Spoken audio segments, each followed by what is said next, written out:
കേറണം. വലിയ കുഴപ്പമില്ലടാ, പേടിക്കാനൊന്നുമില്ല. കണ്ടാ എനിക്ക് പേടില്ലടാ. ചുമ്മാ ഞാൻ ഒട്ടും പേടിയില്ല. ഏറ്റവും ടോപ്പി കൊണ്ട് നിർത്തി വെച്ചേക്കുക.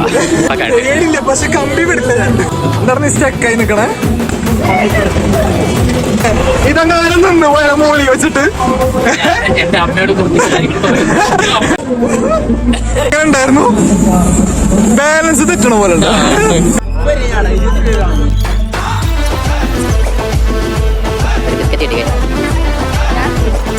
ഒരു ബിസ്ക്കറ്റ് കിട്ടി. അങ്ങനെ 2 ബിസ്ക്കറ്റ് ഞങ്ങൾ കഴിച്ചു. Guys bye bye.